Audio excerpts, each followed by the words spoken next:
아멘으로 한번 대답해 보실래요? 사랑하는 성도님들, 구원받은 사람이다, 내가 구원받은 사람이다 라고 믿으시나요?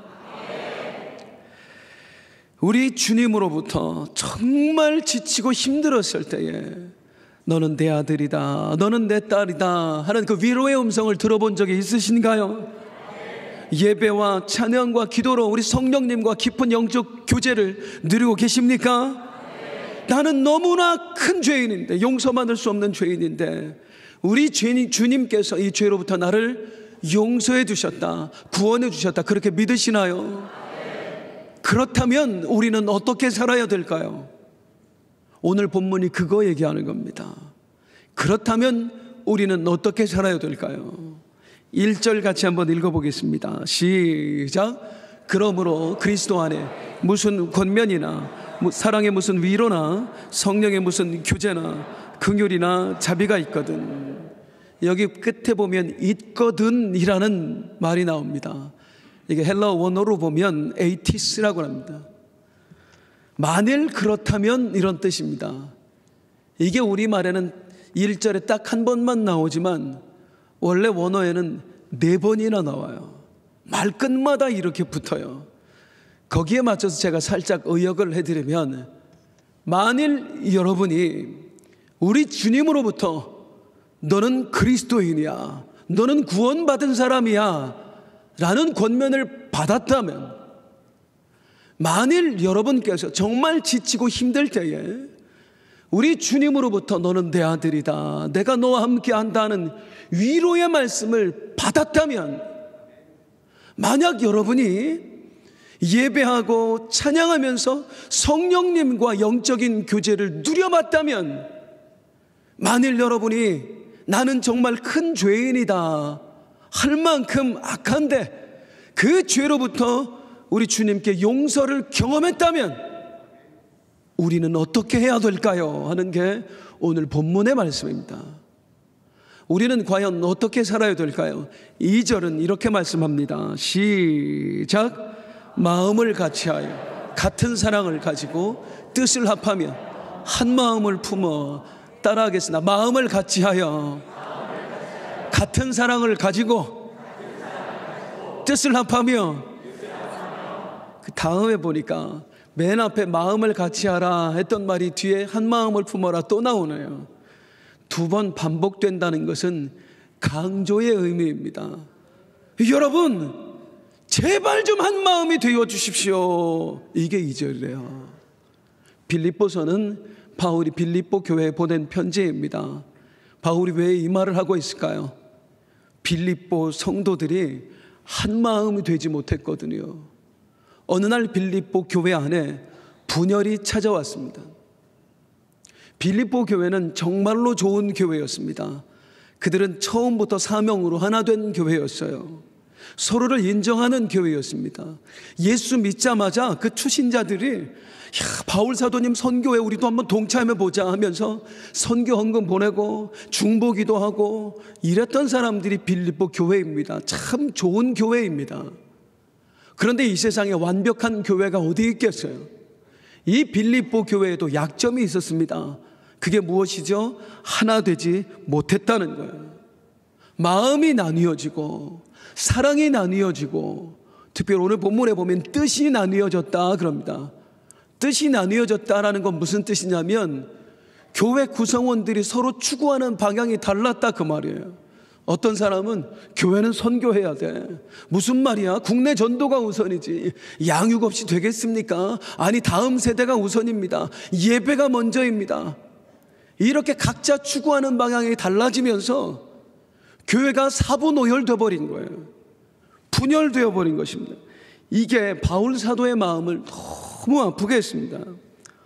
때로 교회 공동체에 그런 일이 생길 때가 있습니다. 하나였던 교회가 2갈래 3갈래로 갈라져 버리는 거예요. 제가 몇 년 전에 서울에 있는 한 교회에 방문한 적이 있습니다. 이 교회는 창립된 지 약 100여 년 정도 되는 역사가 깊은 교회였어요. 건물도 얼마나 고풍스럽고 아주 멋지게 지어졌는지 몰라요. 그런데 그 교회에 가서 보다 보니까 이상한 점이 발견됩니다. 주보를 보는데 주일 예배를 주일 오후에 드리는 거예요. 아니 이런 교회가 왜 주일 오전에 예배를 안 드리고 오후에 드릴까? 연유를 알고 보니까 이렇습니다. 어느 날 교회가 두 패로 갈라지게 되었습니다. 담임 목사파와 장로파로. 장로님들 몇 분이 일방적으로 담임 목사를 해고하고 담임 목사가 있는 상황에서 다른 담임 목사를 청병을 해버린 겁니다.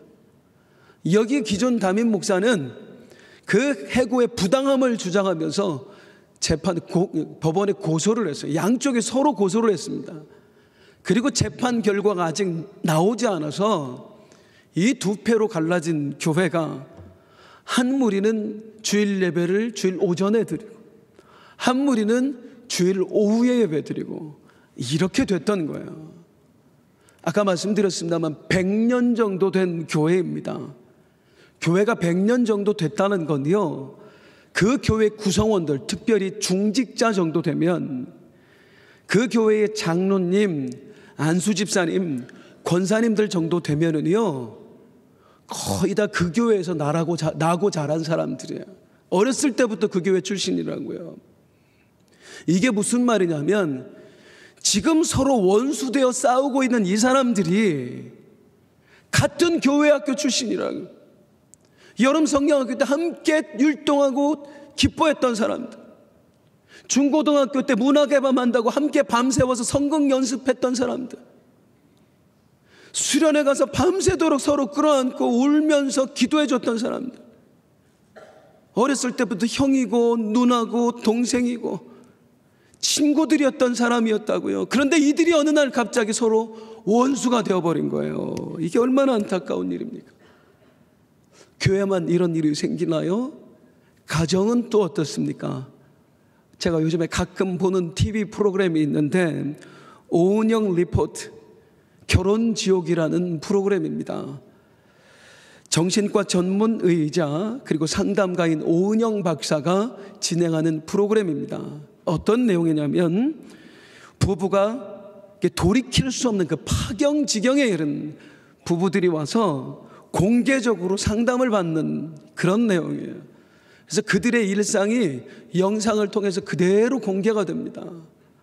제가 목회에 좀 도움을 얻고 싶어서 좀 상담을 배우고 싶어서 가끔 의무감으로 그런 프로그램들을 한 번씩 보는데요, 이게 끝까지 보기가 힘들 정도입니다. 보다 보면 나도 같이 불행해지는 것 같아요. 남편과 아내가 서로 자기 주장만 펼치면서 싸우는데요, 영상을 보면 말로 상대방 폐부를 찌르는데 남편도 찌르고 아내도 찌르고 서로 온종일 말로 찌르고 찔림을 받으면서 그 상처투성이로 사는 거예요. 그걸 보면서 생기는 의문이, 뭐하러 결혼했을까? 아니 저렇게 안 맞는 사람들끼리 뭐하러 결혼했을까? 그런데 여러분, 그분들이 처음부터 안 맞았겠어요? 결혼 전에는, 결혼 초기에는요, 아마 서로 죽고 못 사는 사이였을 거예요. 잠깐만 안 봐도 보고 싶어서 핸드폰하고 문자하고 그런 사이였을 거예요. 그런데 어느 날 마음이 갈라지면서, 서로 뜻이 갈라지면서 이제는 못 죽여서 못 사는 그런 사이가 된 거예요. 교회도 그렇고 가정에도 그렇고 이런 일이 심심치 않게 일어납니다. 이제 여기서 우리가 명심해야 될 건, 왜 이런 일이 발생하는가 하는 겁니다. 주님이 머리 되신 교회에, 그리고 믿음의 사람들이 소속된 그 가정 공동체에 왜 이런 분열이 일어나는가? 늘 분열의 이면에는 마귀의 역사가 있습니다. 분열은 마귀의 역사입니다. 성경의 마귀를 분열의 종이라고 해요. 분열의 영이라고 해요. 마귀가 교회를 넘어뜨리기 위해서, 믿는 사람들의 그 가정 공동체를 넘어뜨리기 위해서 수작을 부리고 있다, 그 말입니다. 오늘 본문이 빌립보서 2장 1절에 4절입니다. 혹시 이 직전에 어떤 내용 나오는지 기억하세요? 지난주 설교 말씀 혹시 기억하시나요? 안 따라해요. 따라하십니다. 너희에게도 그와 같은 싸움이 있으니. 확실히 3부는요 2부보다 훨씬 잘 따라하세요. 2부에는 약간 몹쓸 것들이 오는데 3부는 좋은 분들이 오시는 것 같아요. 너희에게도 그와 같은 싸움이 있으니. 우리 그리스도인들 항상 싸움 중이라고, 전쟁 중이라고요. 누구와? 마귀가 우리를 공격한다고요. 그 공격 크게 두 가지로 공격한다고 그랬습니다. 기독교 전체를 공격을 하고 또 하나는 성도 개인을 공격한다고 말씀드렸어요. 특별히 기독교 전체를 공격할 때 어떻게 공격한다고? 전방위적 공격입니다. 정치, 경제, 사회, 문화, 종교 이런 모든 것들을 다 총동원해서 우리 기독교 자체를 공격을 한다고요. 그래서 믿지 않는 사람들 속에서 이 기독교가 고리타분한 종교, 상종 못할 인간들, 시대에 뒤떨어진 사람들, 그런 취급을 받게 만든다 그 말입니다. 이때에, 이런 공격을 받는 때에 우리에게 가장 중요한 게 뭐라고요? 지난주에 따라 하십니다. 한 마음으로 서서 서로 협력하라. 입으로 가셔야 될 것 같아요. 몇 분 다시 하겠습니다. 한 마음으로 서서 서로 협력하라. 이게 무슨 뜻이라고요? 군사용어라고요. 아주 쉽게 설명하면 단결, 그런 말이라고요. 이 로마 시대에 이 군사용어를 언제 썼느냐? 로마가 전쟁을 할 때 전법이 있었죠.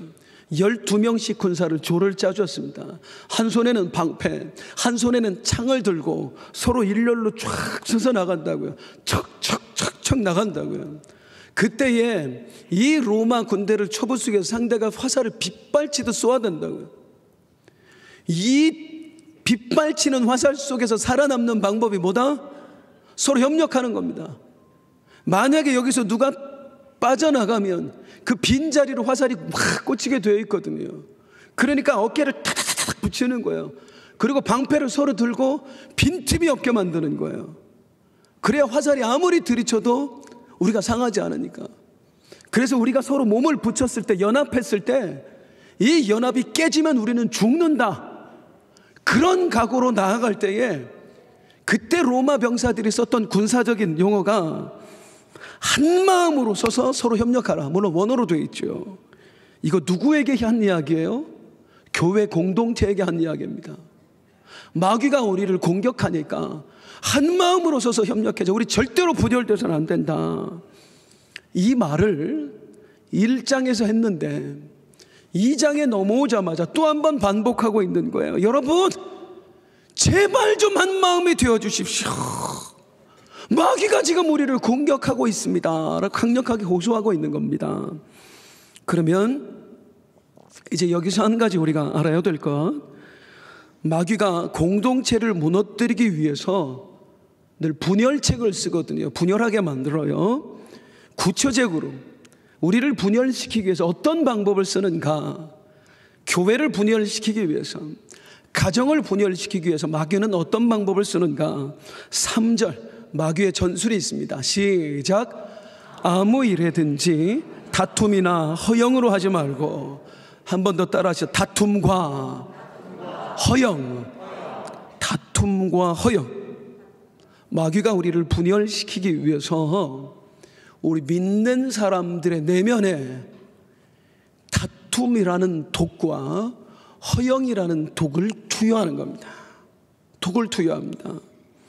이 다툼과 허영, 그냥 이 성경으로 보면, 우리 성경으로 보면 잘 이해가 안 돼서 원어로 설명을 좀 해드립니다. 원래 말하는 바가 좀 전달이 안 되는 것 같아요.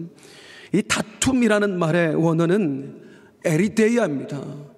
이걸 있는 그대로 우리가 직역을 하면 따라하십니다. 이기적인 공명심.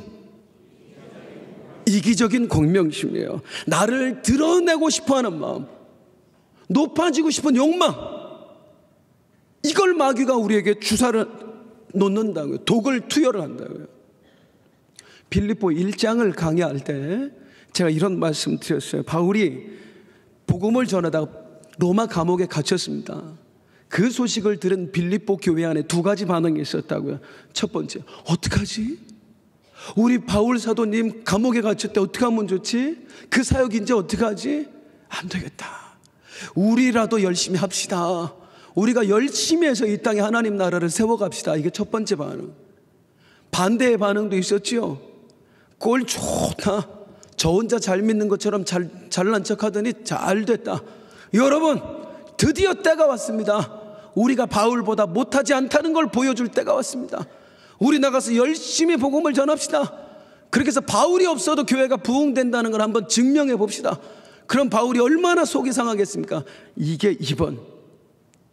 근데 그 2번의 반응을 보였던 사람들의 이야기를 빌립보 1장 17절에서 뭐라고 하냐면, 시작.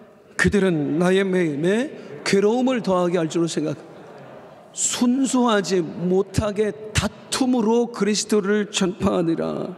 여기 다툼, 이게 에리데이아예요. 이기적인 공명심. 우리를 한번 드러내보자. 우리를 한번 높여보자. 이 교만함. 허영이라는 독, 허영도 사실은 비슷한 말입니다. 허영의 원어는 케노도키아입니다. 이거는 한번 따라 하실게요. 헛된 자만심. 헛된 자만심입니다. 이게 조금 어려운 것 같은데 쉽게 설명하면, 내가 바울보다 못한 게 뭔데? 내가 바울이 빌립보 교회를 설립하고 떠나면서 리더자를 세웠을 거 아니에요. 내가 저 리더들보다 못한 게 뭔데? 야, 니들이 뭔데 우리를 이끌어? 우리가 왜 네 말을 들어야 돼? 쉽게 하면 교회 안에서 왜 목사님 말을 우리는 맨날 들어야 돼? 이런 거예요. 이게 본문이 말하는 허영입니다. 자, 이기적인 공명심, 다툼, 헛된 자만심, 허영. 마귀가 공동체를 상하게 하려고 우리 믿는 사람들의 마음속에 이 두 가지 독을 주사한다는 거예요. 그러면 어떤 일이 벌어질까요? 이솝 우화에 나오는 이야기입니다. 소 3마리가 있었습니다. 얼룩소와 검은 소와 붉은 소가 있었습니다. 셋이 얼마나 친했는지 몰라요. 어릴 때부터 함께 있으면서 사자가 이 소들을 잡아먹으려고 무진장 애를 썼거든요. 사자가 나타나면 혼자 있다가도 어디서 3명이 모여요. 똘똘 뭉쳐서 사자랑 싸우는 거예요. 그러니까 사자가 혼자라면 어떻게 감당을 하겠는데 3마리의 합한 힘을 당해낼 수가 없는 겁니다. 어느 날 사자가 꾀를 내었습니다. 얼룩소가 이제 혼자 풀을 뜯고 있는데 살그머니 다가가요. 야야야, 깜짝 놀라서 도망. 아니야 오늘은 안 잡아먹어. 나 포기했다. 니들 도저히 내가 못 이기겠다. 가만히 있으니 사자가 하는 말이, 근데 있잖아, 내가 오다가 이런 얘기를 들었다. 붉은 소가 말하기를, 붉은 소가, 아이고 이것들 아무것도 아니야. 나 아니면 다 되졌어. 내 힘으로, 내가 힘이 세서 이것들 살려낸 거야. 지가 니들 중에 힘이 제일 세다고 그러더라. 진짜로 붉은 소가 리더 맞니? 이러고 간 거예요. 사자가 그냥. 얼룩소가 가만히 있다 곰곰이 생각해 보니까 너무 괘씸한 거예요. 붉은 소가 이놈이. 내가 저랑 목숨 걸고 같이 싸웠는데, 나 아니었으면 저도 죽었는데. 아니 이게 퀴즈. 사자가 이 말을 3마리에게 다 했을까요? 3마리에게 다 했을까요? 다 했습니다. 3마리한테 다 했어요. 누가 그러던데 이상한 일이 생기죠. 사자 딱 그 말밖에 안 했어요. 언덕에 올라가서 쳐다보니까 이 소 3마리가 갑자기 말을 안 하기를 시작해. 서로 쳐다도 안 봐. 어느 날은요, 서로 죽이겠다고 뿔을 들고 막 상대방을 들이받고 싸우더니만은 급기야 따로따로가 되었습니다. 또 한 번 퀴즈. 이들의 운명 어떻게 되었을까요? 사자밥이 되었을까요? 사자밥이 되었을까요? 누가 힘이 세냐? 그게 뭐가 중요해요? 누가 리더 역할을 맡고 있느냐? 그게 이 셋의 연합을 깰 만큼 그렇게 중차대한 일이에요? 사자가 지금 잡아먹으려고 도사리고 있는데, 교회 안에서 누가 더 인정받느냐가 뭐가 중요해요? 누가 리더의 역할을 감당하고 있느냐가 뭐가 중요해요? 우리의 연합을 깰 만큼 그게 중요한 일이에요? 마귀가 우리 잡아먹으려고 호시탐탐 기회만 노리고 엿보고 있는데요. 그런데요, 이 다툼과 허영, 이기적인 공명심과 헛된 자만심, 이 두 가지 독을 마귀가 우리 마음에 투영하는 순간 어떤 일이 생기냐면 우리가 독에 중독이 되어버립니다. 순간적으로 이성이 마비되어 버리는 거예요. 이 두 가지가 들어오는 순간, 나라고 못해? 네가 뭔데? 이게 들어오는 순간 우리가 누구와 싸워야 될지를 헷갈려요. 내 대적이 마귀인데 마귀와 싸워야 될 사실을 잊어버리고 엉뚱하게 내 동료와 싸우는 거예요. 세상과 싸워야 될 그래 교회 안에서 목사와 성도와 싸워요. 성도와 성도가 싸우는 거예요. 얼마나 지금 이 힘듭니까? 이 힘든 가정 경제 속에서 온 가족이 하나 되어도 힘든 이 판국에 남편과 아내가 서로 싸우는 거예요. 사장님과 직원들이 서로 싸우는 거예요. 그놈의 자존심 때문에요. 명심하세요. 그렇게 되는 순간 우리는 마귀의 밥이 되고 말 것입니다. 자, 그러면 이 마귀의 공격, 우리를 분열시키려고 하는 이 마귀의 공격에 당하지 않으려면 우리는 어떻게 해야 될까요? 가장 먼저 해야 될 일이 뭐냐면, 지금 마귀가 역사하는구나. 이걸 빨리 깨우쳐야 됩니다. 독을 살포한다 그랬잖아요. 다툼과 허영이. 어떻게 하면 나를 좀 드러낼까? 오늘 가서 어떻게 좀 잘난 척을 하지? 아우, 꼴보기 싫어. 왜 저것만 맨날 리더 역할을 해? 이런 마음이 들 때 얼른 깨우치라고요. 뭐라고요? 마귀가 지금 내 심령에 독을 살포했구나 라고 깨우치라고요. 영적으로 민감하라, 그 얘기입니다. 제가 어릴 때에 축농증을 오랫동안 앓아서 냄새를 조금 못 맡습니다, 저는. 반면에 제 아내는 냄새를 그렇게 잘 맡아요. 이 사람은 냄새에 민감합니다. 그래서 어디를 가면은요, 저는 아무렇지도 않거든요. 이렇게 밥 먹어도. 그런데 옆에서 여보 무슨 냄새 안 나요? 무슨 냄새가 난다고 그냥 먹으라고. 냄새 나서 못 먹겠다고. 참 예민하게도 군다고. 이럴 때 보면 제가 훨씬 더 좀 넉넉하고 여유 있는 사람 같아요. 그런데 있잖아요, 냄새를 제가 잘 못 맡아서 자주 하는 실수가 있습니다. 냄비를 무지하게 태워 먹습니다, 제가. 우리 아내가 김치찌개 남았으니까 좀 데워놔요, 뭐 된장국 데워놔요 그러면은 그 가스불에 올려놓고 잊어버리는 거예요. 냄새가 안 나니까 모르는 거야, 지금 끓고 있는지를. 근데 우리 아내는 기가 막히게 알아요. 욕실에 있다가도 문 벌컥 열고, 여보 지금 냄새 나잖아요, 빨리 가서 꺼요. 가보면 끓고 있어요.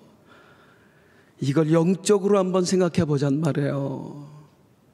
우리가 영적으로 민감해지면은요, 사탄이 공격할 때 내 몸에 이상한 것이, 내 마음에 이상한 것이 심어졌을 때 금방 느낀다고. 사탄이 다녀갔구나. 지금 내 마음에 왜 이런 생각이 들지? 왜 저 사람이 꼴 보기 싫어지지? 왜 자꾸 나를 높이고 싶지? 마귀라는 놈이 지금 내 마음에 독을 뿌리고 갔구나. 영적으로 민감하면 금방 알아챈다고요. 그래서 우리 그런즉 깨어있으라. 따라, 그런즉 깨어있으라. 이게 기도해야 될 이유입니다. 기도하지 않으면 당하는 겁니다. 그런데 이 영적 민감함이 없으면, 성도가 기도해서 멀어지면, 둔감해지면요, 매일 독에 당하는 거예요. 교만을 심어주면 높아지고, 미움을 심어주면 미워하고, 허영을 심어주면 다투고.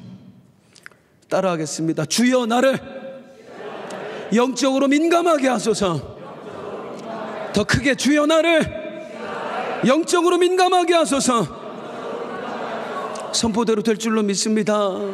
민감해야 됩니다. 지금 민감하게 내 영적 상태를 한번 들여다보세요. 만일 누군가와의 관계가 어그러져 있다면 영적으로 한번 들여다보세요. 내 마음을. 내 삶, 지나온 삶을 영적으로 한번 보세요. 이 일이 왜 생겼을까? 어쩌다가 우리의 관계가 이 지경까지 이르렀을까? 성도님들, 아직도 그 사람이 문제라고 생각하십니까? 그놈이 잘못해서 지금 이 일이 생겼다고 생각하십니까? 영적인 눈으로 한번 바라보자는 말에 민감하게 진짜 원인이 어디에 있는지요. 그리고 나 스스로에게 분명하게 깨우쳐 주세요. 호승아, 네가 싸워야 될 대상은 사람이 아니다, 마귀다, 사탄이다. 분명하게 깨우쳐 주시라고요. 그런데 성도님들, 마귀와 싸워야 되는지는 아는데 사람하고 싸우면 안 되는데 그게 잘 안 돼요. 안 돼요. 안 돼요. 내 대적이 마귀인 건 분명히 알겠어요. 사람이 아니라 마귀와 싸워야 되는 건 알겠어요. 그런데 안 돼요. 왜? 그 사람이 분명히 잘못한 게 있거든요, 나한테. 내 속을 후벼 팠거든요. 말로 나한테 상처를 줬거든요. 사람들이 있는 데서 나에게 면박을 줬거든요. 그러니까 그 사람을 향한 마음이 미움, 이걸 쉽게 떨쳐버리기가 어려운 거예요. 그럴 때 우리는 어떻게 해야 될까요? 어떻게 사람을 향한 그 미움의 감정을 떨쳐버리고 우리가 다시 하나 될 수 있을까요? 3절 읽어보겠습니다. 3절 시작. 아무 일에든지 다툼이나 허영으로 하지 말고 오직 겸손한 마음으로 각각 자기보다 남을 낮게 여기십시오. 겸손해지면 됩니다. 겸손해지면. 그게 마음대로 됩니까? 지금 마음이 상했는데 이 겸손한 마음을 원어 그대로 읽어야 이해가 돼요. 따라 하십니다. 비천한 마음. 비천한 마음. 누군가 미워지거든, 누군가 용서가 안 되거든, 비천한 마음을 가지십시오. 스스로 비천하다고 여기십시오. 이게 무슨 말이에요? 성도님들, 혹시 내가 정말로 비천한 존재구나, 나 쓰레기 같은 인간이구나, 나 정말 악한 존재구나, 그 생각 해본 적 있으세요? 살아가시면서? 사실 우리 다 해봤습니다. 그 생각 다 해봤습니다. 예수 믿는 사람. 언제? 주님 만났을 때야. 주님 만난 그 순간에 우리도 모르게 나를 들여다보면서 내가 얼마나 악한 존재인지 내 심령을 들여다보면서 우리가 주님 앞에서 그렇게 고백했었습니다. 주님, 나 쓰레기입니다. 나 정말로 악한 존재입니다. 나 정말 악한 나쁜 사람입니다. 그런데 주님, 이 죄인을 왜 사랑하셨습니까? 왜 당신같이 고귀한 분이 나같이 악한 존재를 살리시려고 죽어야 됐습니까? 그냥 지옥불에 던져서 평생 거기서 썩게 만들지 왜 나를 살리셨습니까? 이 비천한 존재를 왜 살리셨습니까? 주님, 죄송해요. 주님, 감사해요. 주님 만난 사람은 이 고백 다 해봤다고요. 그게 비천한 마음이라고요. 오늘 성경이 우리에게 뭐라고 말씀하신 거냐면, 누군가의 관계가 어그러져 있다면 그 마음을 또 한 번 가져라. 주여, 나는 죄인입니다. 주여, 나는 쓰레기입니다. 나는 정말 악한 사람입니다. 이 마음을 예수님 처음 믿은 그 순간에만 가지고 사는 것이 아니라, 네가 적어도 정말 구원받은 사람이라고 생각한다면, 네가 정말로 하나님의 은혜를 입었다고 생각한다면 영원토록 그 마음 가지고 살아라. 나는 쓰레기입니다. 나는 비천한 존재입니다. 심지어 누구 앞에서도, 내가 원수처럼 생각하고 있는 그 사람 앞에서도, 나를 정말 상처 줬던 사람, 그 사람 앞에서도, 맞아, 내가 쓰레기인데, 나 정말 악한 죄인인데, 나는 이 사람이 한 것보다 주님 앞에 더 못되게 했는데, 그 마음 가지고 살라, 그 말입니다. 그래야 주님이 우리에게 주신 공동체, 교회를 지켜낼 수 있고 가정을 지켜낼 수 있다, 그 말이에요. 그런데 처음 주님 앞에서는 나 쓰레기입니다, 나 정말 악한 죄인입니다 했던 우리들이 어느샌가 신앙생활하면서 스스로 의인 되어버려요. 작은 공로 때문에. 기도 좀 했다고 의인인 줄 알아요. 헌신 좀 했다고 의인인 줄 알아요. 성경 지식 좀 들어갔다고 우리가 의인인 줄 착각한단 말이에요. 그게 내 힘으로 한 거예요. 저희 아들 중에 한 녀석이 해외에 단기 선교를 다녀왔습니다. 그러면서 이 아들이 엄마한테 하는 고백을 들었어요. 엄마, 내가 이번에 우리 주님 만났어요. 복음을 깊이 깨닫고 만났어요. 그랬구나. 우리 아들 그랬구나. 어느 날 저녁에 우리 주님 앞에 기도를 드리는데 단기 선교 중에 내가 얼마나 악한 죄인인가를 주님이 들여다보게 해주셨대요. 그래서 이 아이가 그 앞에서 정말 주님 죄송해요. 죄송해요. 그러면서 주님 그 십자가가 막 너무나 감동이 되는데 복음을 제대로 만난 겁니다. 그러면서 세상이 달라져 보이더라는 거예요. 그 감정 다 느껴보셨죠? 막 나뭇잎 춤추는 것 같고 용서받은 사람들 알잖아요. 그런데 이 아이가 또 뭐라고 얘기하냐면 이제 그 다음 날 저녁에 같은 그 일행들 이번에 그 동료들이 있을 거 아니에요. 함께 둥그렇게 모여 앉아서 이제 자기가 겪은 걸 간증하는데 느낀 걸 다른 친구들이 하는 이야기를 들으면서 이 아이가 생각한 게 쟤는 아직 복음을 못 만났구나. 복음을 못 만난 사람이라면 저렇게 얘기하지 않을 텐데 쟤도 복음을 못 만났구나. 아직 십자가가 뭔지를 잘 모르는구나 라고 하다가 갑자기 소름이 확 돋더래요. 내가 지금 뭐하고 있는 건지. 어제 저녁만 해도 내가 주님, 내가 정말 악한 죄인입니다 했는데 어느새 의인 돼서 친구들 복음 못 만났다고 판단하고 있는 나를 보면서 소름이 끼치더래요. 이게 우리예요. 이게. 그 영화배우 또 탤런트 이한희 씨라고 있습니다. 요즘 굉장히 핫한 배우더라고요. 이분이 기독교인입니다. 이한희 씨가 영상, 이렇게 간증했던 영상을 봤는데 성경 필사 쓰는 거요. 그거를 5번인가를 했더라고요. 벌써 몇 년 전에. 누군가로부터 성경 필사가 참 은혜가 된다 하는 이야기를 듣고 그 바쁜 와중에 스케줄 쪼개서 막 촬영장에 가면 차 안에 들어가서 쓴대요. 그래서 5번인가를 했더라고요. 그 당시에. 그러면서 자기가 받은 은혜가 너무 큰 거예요. 그러면서 다른 사람들에게 이제 권유하는 거죠. 필사 한번 해보세요. 이렇게 은혜가 됩니다. 제가 5번 했는데 정말 은혜가 됩니다. 이렇게 하다가 어느새 나를 보니까 자랑하고 있더래요. 내가 5번이나 했다고. 믿음 있다고 하면서 성경 필사 한번 안 해본 사람을 정죄하고 있더래요. 소름이 끼치더래요. 자기 모습을 보면. 야, 인간이 요거밖에 안 되는구나. 하나님 앞에 드린 것조차 내 의의를 드러내는 게 이게 얼마나 악한 인간이에요. 우리가 다 그렇다고요. 우리 주님 처음 만났을 때 나 죄인입니다. 나 쓰레기입니다. 나 정말 악한 존재입니다. 이런 나를 구원해 주셔서 감사합니다 했던 우리가 기도 좀 한다고, 전도 좀 한다고, 봉사 좀 한다고, 헌신 좀 했다고 어느새 의인 돼버렸어요. 내가 의인이 아니라는 건 누구보다 내가 잘 알잖아요. 바울은 뭐라고 그래요? 나는 죄인 중에 괴수입니다 그러잖아요. 그 심정을 영원토록 잊지 마라. 예수 믿을 때만 나는 죄인입니다 하지 말고 영원토록 나는 쓰레기입니다, 죄인입니다 이 마음을 가지고 살아라. 특별히 누구 앞에서, 너를 힘들게 하는 사람들 앞에서 나는 쓰레기입니다 라고 생각해라. 그리고 그를 판단해라 그거예요. 이 쓰레기 같은 인간을 주님이 구원해 주셨구나, 이것만 생각하면요 여러분, 용서 못할 사람이 없고요, 품지 못할 사람이 없습니다. 그 은혜가 여러분에게 회복되길 주님의 이름으로 축복합니다.